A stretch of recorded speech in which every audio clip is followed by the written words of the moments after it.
નમસ્કાર મિત્રો, સ્વાગત છે તમારું અમારી ચેનલ ગુજ્જુ હેલ્થી હેબિટ્સમાં। વિચારો, જો ફક્ત એક વસ્તુને આખી રાત પલાળીને ખાવાથી ઉંમર વધવા લાગે, સાથે પગ અને સાંધાનો જો દુખાવો છે તે જાદુની જેમ ગાયબ થઈ જાય।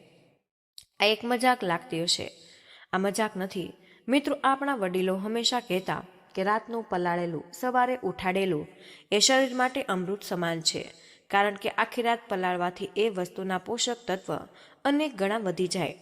આપણા પ્રાચીન આયુર્વેદ શાસ્ત્રનું એક મૂળભૂત સૂત્ર છે, વાત પિત્ત કફ એ વચ ત્રયોદશ સમાસેવ, જેનો અત્યંત સરળ અર્થ એ છે કે આપણું આખું શરીર મુખ્યત્વે વાત એટલે કે વાયુ, પિત્ત એટલે કે ગરમી અને કફ એટલે કે પાણી, આ ત્રણેય દોષોનો સંતુલન પર ચાલે છે। જ્યારે આ સંતુલન બગડે ત્યારે શરીરમાં રોગોની શરૂઆત થઈ જાય। ખાસ કરીને વાત દોષ બગડવાથી નસો અને સાંધાની તકલીફો સૌથી પહેલા દેખાય છે।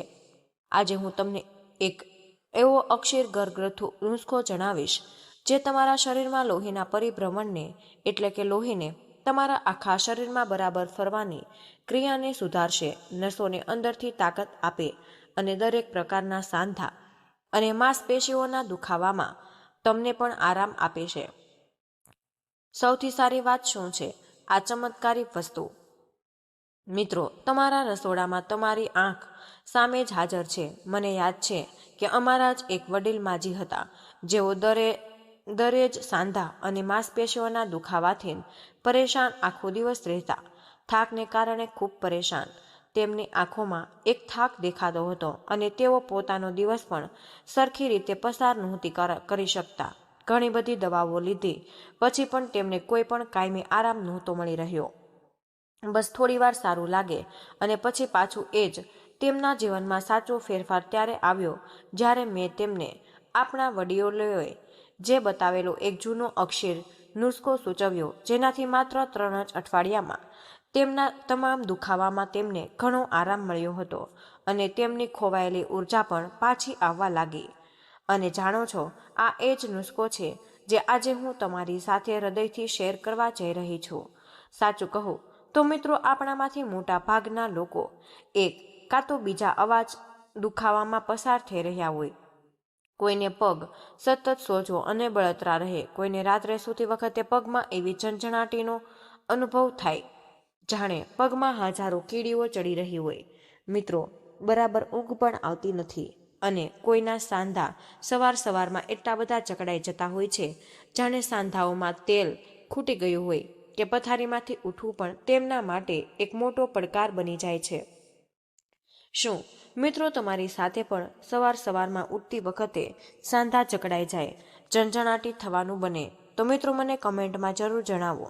એટલું જ નહીં, નાની નાની વાતે આપણને થાક લાગી જવો, શરીરમાં નબળાઈ લાગવી અને ક્યારેક અચાનક ઊભા થવા જતાં આંખે અંધારા આવવા લાગે છે, ચક્કર આવવા, યાદશક્તિ ધીમે નબળી પડવી અને બધા એવા લક્ષણો છે કે જે સ્પષ્ટ ઇશારો કરે છે કે તમારી નસોમાં ક્યાંક અવરોધ બની રહ્યો છે, એટલે કે બ્લોકેજ થઈ રહ્યું। નસો ધીમે ધીમે નબળી પડી રહી છે। પરંતુ શું તમે જાણો છો કે નસોના આ અવરોધ અને નબળાઈને આપણે કુદરતી રીતે આપણા ઘરગથ્થુ ઉપચારથી, મોંઘી દવાઓ વગર અને કોઈ પણ આડઅસર વગર આપણે દૂર કરી શકીએ છીએ। તો ચાલો મિત્રો, થોડી જ વારમાં હું તમને તે અદ્ભુત નુસ્ખો જણાવીશ, પરંતુ તે પહેલાં એ આપણે સમજવું ખૂબ જરૂરી છે કે આખરે આ નસોમાં નબળાઈ કે અવરોધ શા માટે આવે। આમ તો તેના ઘણા કારણો પણ હોઈ શકે છે, પરંતુ આપણા આયુર્વેદ અને આધુનિક વિજ્ઞાન મુજબ સૌથી મોટું કારણ છે ડાયાબિટીસ એટલે કે મધુમેહ। જી હા મિત્રો, જ્યારે લોહીમાં શુગર એટલે કે સાકરનું પ્રમાણ વધારે રહે છે ત્યારે તે ધીમે ધીમે આપણી નાની નાની નસોને અંદરથી પોકળ બનાવી દે છે, તેને નુકસાન પહોંચાડવાનું શરૂ કરી દે, જેને ડોક્ટરી ભાષામાં ડાયાબિટીક ન્યુરોપેથી કહે છે। મિત્રો, આ એ સ્થિતિ છે કે જેમાં ડાયાબિટીસને કારણે આપણી નસોના છેડા નબળા પડવા લાગતા હોય છે, જેનાથી જ પગના તળિયે બળતરા, ખાલી ચડી જવી કે ઝંઝણાટીનો અનુભવ થવો। બીજું મોટું કારણ છે કે હાઈ બ્લડ પ્રેશર એટલે કે મિત્રો લોહીનું ઊંચું દબાણ। આનો અર્થ એ છે કે આપણું લોહી નસોની દિવાલો પર સતત જોરથી ટકરાયેલું હોય, જેનાથી નસો સમય જતાં કમજોર અને કડક બની જાય। ત્રીજું, કોલેસ્ટ્રોલ અને શરીરમાં જમા થયેલી વધારાની ચરબી. કોલેસ્ટ્રોલ એટલે કે એક ચીકણો પદાર્થ જે આપણી નસોમાં ધીમે ધીમે જામીને લોહીના વહેણને રોકે છે. જેમ રસોડાની પાઇપમાં ધીમે ધીમે ચિકાસ જામી જાય છે અને પાણી જતું બંધ થઈ જાય, એવું જ આપણી નસોમાં આ ખરાબ ચરબી કરે છે. ચોથું કારણ છે કોઈ પણ પ્રકારનું ઇન્ફેક્શન કે ચેપ. પાંચમું છે હોર્મોનલ અસંતુલન એટલે કે શરીરના આંતરિક રસાયણોમાં ગડબડ. આપણા શરીરમાં ઘણા એવા કુદરતી સંદેશવાહક તત્વો હોય કે જે શરીરના બધા કાર્યને નિયંત્રણમાં રાખે છે. તેમાં ગડબડ થવાથી પણ આવી તકલીફો થતી હોય. આ ખાસ કરીને બહેનોમાં વધારે જોવા મળે.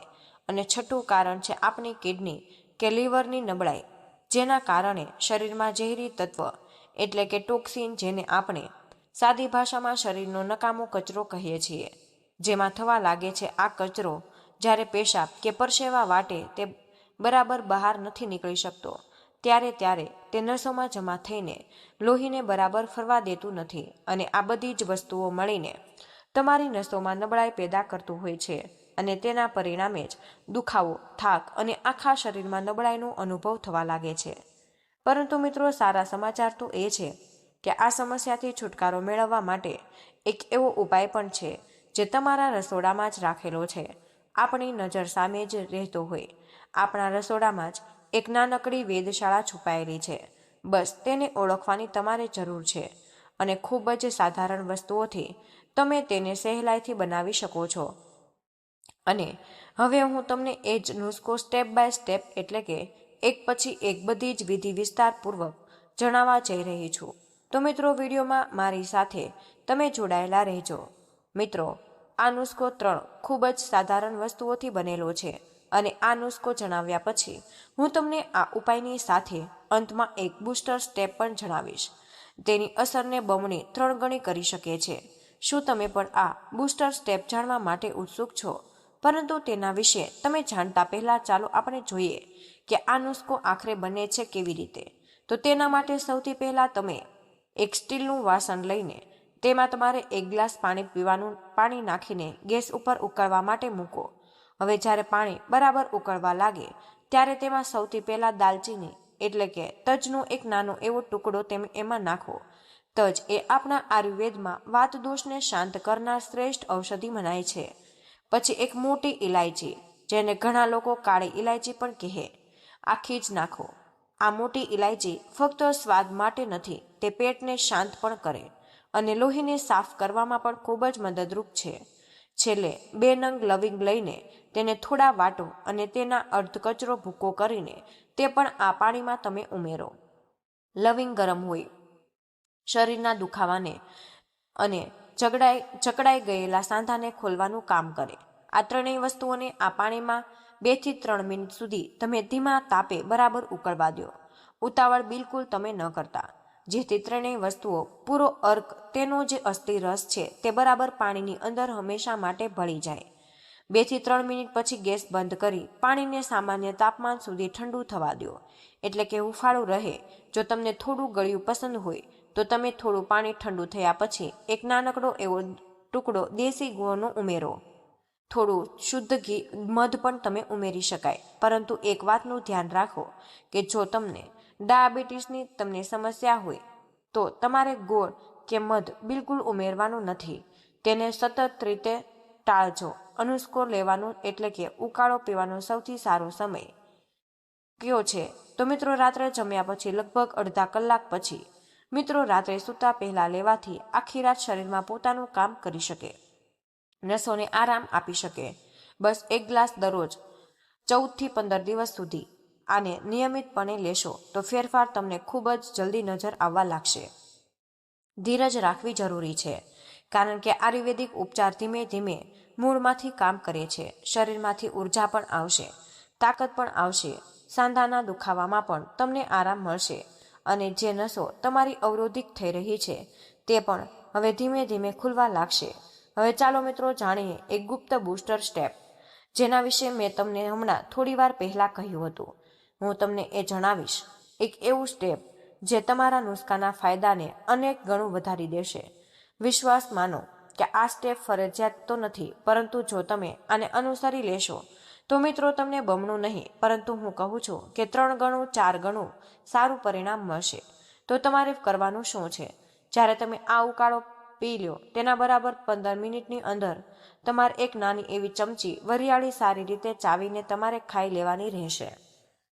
મિત્રો, આ નાનકડો સ્ટેપ આ ઉકાળેલી અસરને બમણી કરી શકે છે, કારણ કે વરિયાળી આંખોનું તેજ અને પેટની ઠંડક કહેવાય છે. આપણા વડીલો હંમેશા જમ્યા પછી મુખવાસમાં વરિયાળી લેતા, કારણ કે તે ખાધેલા ખોરાકને બરાબર પચવામાં અને તેમાંથી પોષણ ખેંચવામાં શરીરને મદદ કરે છે. જ્યારે તમે ઉકાળા પછી વરિયાળી ખાઓ ત્યારે ત્યાં ત્રણેય મસાલાના ઔષધીય ગુણધર્મને શરીરમાં વધારે ઊંડાણપૂર્વક લઈ જવામાં મદદ કરે છે. અને મિત્રો, જો તમે સતત 1 મહિનો પણ આ આખી પ્રક્રિયાને અનુસરો તો તમને માત્ર નસોના અવરોધને સમાપ્ત કરવામાં જ નહીં, પરંતુ તમારા હાથ પગનો દુખાવો, જે થાક, તેમાં પણ તમને ઘણો મોટો ફાયદો અનુભવાશે. તમારામાંથી કેટલાક લોકો જમ્યા પછી વરિયાળી ખાય છે? તમારી આ સારી એવી આદત મને કમેન્ટમાં જણાવજો. તો મિત્રો, તમને કદાચ એવો વિચાર આવતો હશે કે આખરે અસાધારણ દેખાતા નુસ્ખામાં એવું તો શું ખાસ છે? આટલું શક્તિશાળી હોઈ શકે? તો જુઓ, દાલચીની અંદર એક ખાસ કુદરતી તત્વ હોય જેને વિજ્ઞાનમાં સિનેમલ ડિહાઇડ્રેટ કહે છે. તેને ખાસ સુગંધ અને ઔષધીય ગુણ આપે. આ તત્વ લોહીમાં ભળેલી વધારાની સાકરને કાબૂમાં રાખે અને નસોમાં જામી ગયેલી ખરાબ ચરબીને તે પીગળવાનું કામ કરે છે. મોટી ઇલાયચી, જે તમારા શરીરની અંદર જરૂરી પોષક તત્વ, જેને વિજ્ઞાનમાં પોટેશિયમ અને મેગ્નેશિયમ કહે, તેને પૂર્તિ કરે. આ એક એવો કુદરતી તત્વ જે આપણા હૃદયની ગતિને નિયમિત રાખવા અને લોહીના દબાણને કાબૂમાં રાખવા માટે ખૂબ જ જરૂરી છે. અને મિત્રો, લવિંગમાં યુથેનોલ હોય છે, એટલે કે લવિંગનું મુખ્ય કુદરતી તેલ. લવિંગનો જે તીખો સ્વાદ અને ગુણ છે તે આ તેલના આભારી. આ તત્વ કુદરતી પેનકિલર જેવું છે. તે સાંધાના સોજો અને પીડા બંનેના એકસાથે ઓછા કરે છે. અને આ જ કારણ કે આ નુસ્ખો લેવાથી હાથ પગનો સોજો, દુખાવો અને ઝણઝણાટ થતી હોય તે ધીમે ધીમે ઓછી થવા લાગે. તો મિત્રો, હવે વાત કરીએ એવા 2 ખાસ બોનસ ફૂડ્સની જે તમારે તમારી નસોને સ્વસ્થ બનાવી દે છે. દરરોજના આહારમાં જરૂર સામેલ કરવો. આ આપનું એક પ્રાચીન જ્ઞાન પણ કહે છે. સૌથી પહેલું, અળસીના બીજ. આપણા વડીલો અળસીને સારી ચરબીનો રાજા કહેતા. તેની અંદર ઓમેગા-3 ફેટી એસિડ ભરપૂર માત્રામાં હોય છે. ઓમેગા-3 એટલે કે એક એવી ખાસ અને સારી ચરબી જે આપણા મગજ અને નસો માટે તેલ કે ઘી જેવું કામ કરે. નસોને અંદરથી લવચીક અને મજબૂત બનાવે. જેમ કોઈ મશીનના સાંધામાં તેલની જરૂર પડે જેથી તે બરાબર કામ કરે, બસ એવું જ કામ અળસી આપણી નસો અને સાંધા માટે કરે છે. તેને હલકી શેકી અને પીસીને તમે સવારના સમયે 1 ગ્લાસ દૂધ કે પાણી સાથે કાં તો દહીં સાથે પણ તેનું સેવન કરી શકો. બીજ છે સિયા સીડ્સ. આના દેખાતા બીજ શક્તિનો ભંડાર છે. કહેવાય કે પહેલાના જમાનામાં યોદ્ધાઓ પણ તાકાત અને સ્ફૂર્તિ માટે આનો ઉપયોગ કરતા. એની અંદર આયર્ન, પોટેશિયમ અને એન્ટીઓક્સિડન્ટ્સ એટલે કે શરીરની સફાઈ કરનારા તત્વ હોય છે, જે થાકને દૂર કરે, નસોને આરામ આપે અને તમારી રોગપ્રતિકારક શક્તિને પણ મજબૂત બનાવે છે. તો મિત્રો, આ બંનેમાંથી કોઈ પણ એક વસ્તુ કાં તો બંને વસ્તુઓ જો તમે આ નુસ્ખાની સાથે વાપરવાનું શરૂ કરી દો છો, ભલે એક સાથે લ્યો કે પછી અલગ અલગ સમયે, તો તેનાથી તમને જે પણ પરિણામો મળશે તે અનેક ગણા વધારે તમને સારા મળશે. શું તમે ક્યારે અળસી કે સિયા સીડ્સનો ઉપયોગ કર્યો છે? જો હા, તો કઈ રીતે તમારો અનુભવ અમારી સાથે તમે જરૂર શેર કરો. તો મિત્રો, આ વિડીયોમાં જણાવેલા ઉપાયો સામાન્ય માહિતી માટે છે. દરેક વ્યક્તિનાનું શરીર અલગ અલગ હોય, દરેકની તાસીર અલગ અલગ હોય. જો તમને કોઈ પણ ગંભીર બીમારી હોય અથવા તો કોઈ અન્ય દવાઓ તમે લઈ રહ્યા હોય, તો કોઈ પણ નવો ઉપાય શરૂ કરતા પહેલા તમે તમારા ડૉક્ટરની સલાહ અવશ્ય લેજો. આ અમૂલ્ય જાણકારી જે કદાચ કોઈની પણ પીડા દૂર કરી શકે, તો તેને ફક્ત તમારા પૂરતી સીમિત બિલકુલ ન રાખતા તમારા પરિવારજનો અને મિત્રો સાથે શેર કરવાનું ભૂલતા નહીં. તો મિત્રો, મને આશા છે કે આજનો આ ખાસ વિડીયો તમને જરૂર પસંદ આવ્યો હશે. અને હા, વિડીયોમાંથી તમને કંઈક ને કંઈક નવું શીખવા મળ્યું જ હશે. તો મિત્રો, આજના આ વિડીયોમાં બસ આટલું જ. આજની આ માહિતી તમને કેવી લાગી અને આ વિડીયો તમે કયા શહેરમાંથી સાંભળી રહ્યા છો તે અમને કમેન્ટ બોક્સમાં જરૂરથી જણાવી દેજો. વિડીયોને અંત સુધી જોવા બદલ આપનો ખૂબ ખૂબ જ આભાર.